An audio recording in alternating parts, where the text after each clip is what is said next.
संस्कृति की असीम संभावनाओं को विश्व पटल पर अंकित करने के लिए मध्य प्रदेश पर्यटन और संस्कृति विभाग, मध्य प्रदेश सरकार के अन्य विभाग लगातार प्रयत्नशील रहे हैं और अक्टूबर के महीने में 11, 12 और 13 अक्टूबर को इसी उद्देश्य से मध्य प्रदेश टूरिज्म मार्ट का आयोजन किया जा रहा है, जिसमें देश और विदेश सभी जगहों से ऐसे टूरिज्म से रिलेटेड जो हितधारक हैं, टूर ऑपरेटर्स, ट्रैवल एजेंट्स, निवेशक, मीडिया के लोग, इन्फ्लुएंसर, ये सब एकत्र होंगे। उन्हें पूरे मध्य प्रदेश की विशेषताओं के बारे में अवगत कराया जाएगा और इसी कड़ी में 2 रीजनल टूरिज्म कॉन्क्लेव्स का आयोजन किया जा रहा है। एक रीवा में हो चुकी है और दूसरी ग्वालियर में किया जा रहा है।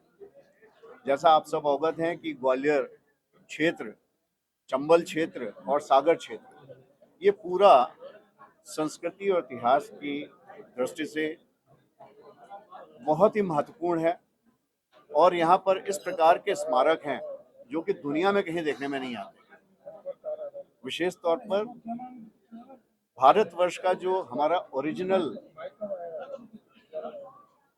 आर्किटेक्चर है, स्टोन आर्किटेक्चर है, और जो यहाँ का स्थापत्य है, जो यहाँ के विशेष मंदिर हैं, फोर्ट्स हैं, मॉन्यूमेंट्स हैं, उन सब को देश विदेश के लोगों के समक्ष प्रस्तुत करने के लिए ग्वालियर में 29 और 30 तारीख को एक ग्वालियर रीजनल टूरिज्म कॉन्क्लेव का आयोजन किया जा रहा है।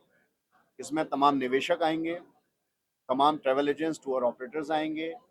एक अलग से इन्फ्लुएंसर्स मीट भी आयोजित की जा रही है, जिनको मध्य प्रदेश टूरिज्म के साथ आगे भविष्य में मिलकर काम करने के लिए प्रेरित किया जाएगा और यहाँ की स्थानीय विशेषताओं को वो कैसे विश्व पटल पर लाएं, इसके बारे में उनसे चर्चा होगी।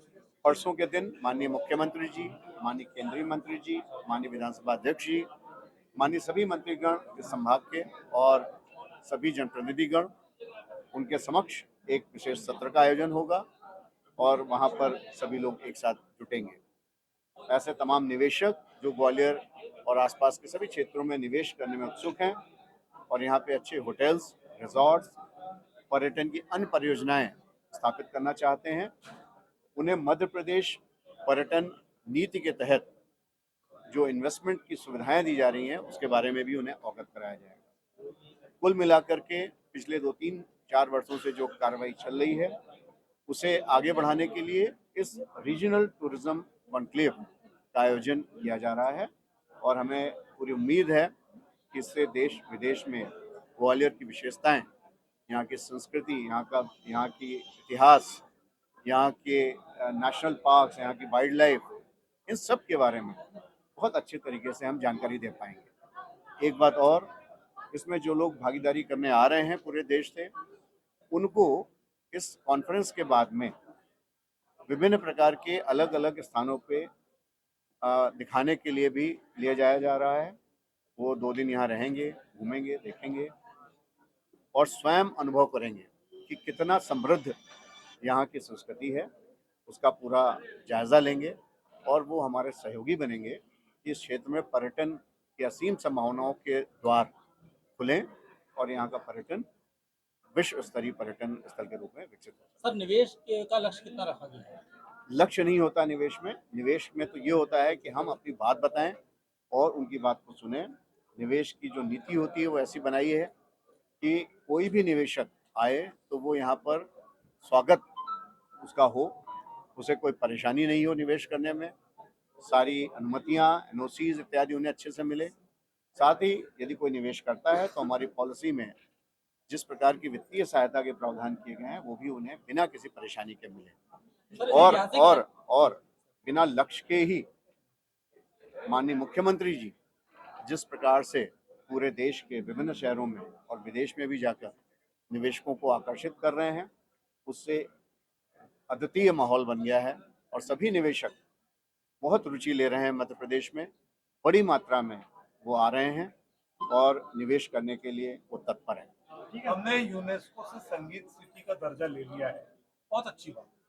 लेकिन ग्वालियर में ख्याल टप्पा जैसी गायकी का ओरिजिन है, प्रादुर्भाव हुआ है और बहुत अच्छी समृद्ध हमारी संगीत की परंपरा है। लेकिन इस समय सरकारी पॉलिसी के अभाव में हो ये रहा है कि महाराजा मानसिंह संगीत विश्वविद्यालय तो है, लेकिन महाविद्यालयों में जो रिटायर होते जा रहे हैं शिक्षक, उसके बाद नई भर्तियां रुक गई हैं, छोटे बच्चों को मौके नहीं मिल समझ में रहे। तो प्रश्न आ ऐसे गया में आपका, परंपरा कैसे है? प्रश्न आ गया। संगीत के दृष्टि से ग्वालियर पूरे विश्व में अपना विशेष स्थान रखता है, केवल भारत में ही नहीं। और यहाँ के ध्रुपद और सभी जो यहाँ की गायकी के अंदाज हैं वो पूरे विश्व में सराहे जाते हैं। और तानसेन जी और इस क्षेत्र में जितने भी बड़े नाम इस क्षेत्र में हुए हैं, बैजू बावरा जी, सभी लोगों के बारे में पूरे विश्व के संगीतज्ञ बहुत रुचि लेते हैं। इसी दृष्टि से मानसिंह तोमर यूनिवर्सिटी यहाँ पे इस्टेब्लिश की गई है और अब समय आ गया है कि उस यूनिवर्सिटी को जैसा स्वरूप होना चाहिए उस स्वरूप में लाया जाए। प्रथम चरण में वहाँ का जो अधोसंरचना है, परसों के कार्यक्रम में उस यूनिवर्सिटी का पूरा कैंपस डेवलप करने के लिए बहुत बड़ा प्रोजेक्ट राज्य सरकार ने स्वीकृत किया है। उसका भी भूमि पूजन और शुभारंभ माननीय मुख्यमंत्री जी और अन्य मंत्रीगणों की उपस्थिति में किया जाएगा। द्वितीय चरण में इसमें जो भी फैकल्टी और स्टाफ उसकी आवश्यकता होगी, उस पर राज्य शासन स्तर पर कार्रवाई चल रही है।